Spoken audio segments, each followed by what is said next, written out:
Hola a todos, bienvenidos a nuestra clase de Bioquímica Humana. Soy la doctora Marina Galicia y el día de hoy vamos a revisar muy brevemente un tema muy interesante para los que nos dedicamos al estudio de la funcionalidad de los organismos vivos, que son los ácidos nucleicos.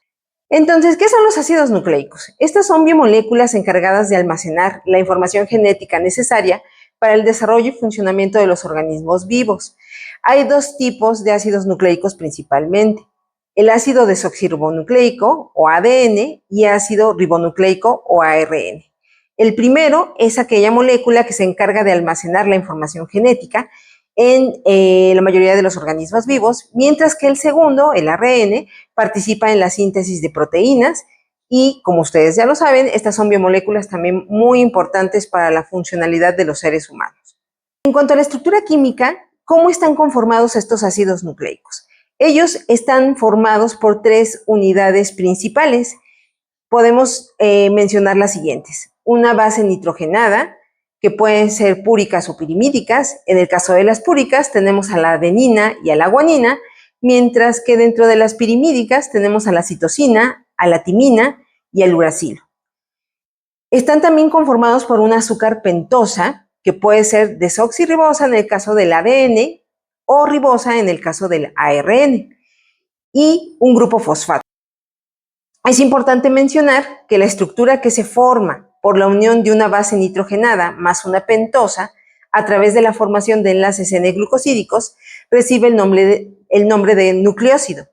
Y cuando a este nucleósido se le une un grupo fosfato, hasta ese momento ya puede denominarse nucleótido. ¿Cuáles son las funciones de los ácidos nucleicos? Los ácidos nucleicos cumplen funciones principales, como son el almacenamiento de la información genética, ya que el ADN guarda toda la información necesaria para el desarrollo y funcionamiento de los organismos vivos. Por otro lado, también tienen una función de transmitir la información genética, esto durante la reproducción, ya que el ADN se replica y se transmite a la descendencia. Y finalmente podemos mencionar que otra función que cumplen estas biomoléculas son la síntesis de proteínas, ya que el ARN se transfiere la información del ADN a los ribosomas para la formación de proteínas. Entonces, de manera general, ¿cuáles serían las diferencias entre el ADN y el ARN? El ADN, por su parte, está conformado por dos cadenas complementarias de nucleótidos que forman una doble hélice. Por otro lado, el ARN está conformado por solamente una cadena sencilla de nucleótidos. En cuanto a las pentosas, el ADN tiene la presencia de desoxirribosa, mientras que el ARN, la pentosa que tiene presente es la ribosa.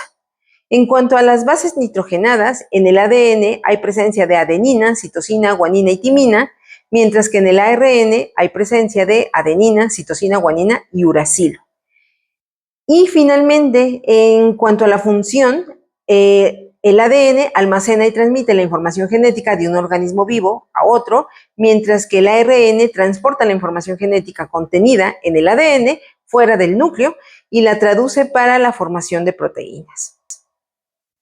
Entonces, finalmente, si ya entendimos las generalidades de los ácidos nucleicos y cuáles son las funciones que cumplen, podemos entender la relación que existe entre ellos y el llamado dogma central de la biología molecular. ¿Pero qué es el dogma central de la biología molecular? Este es el que establece que la información genética en una célula tiene que fluir de una manera específica. El ADN se va a transcribir a ARN y posteriormente este se va a traducir a una proteína.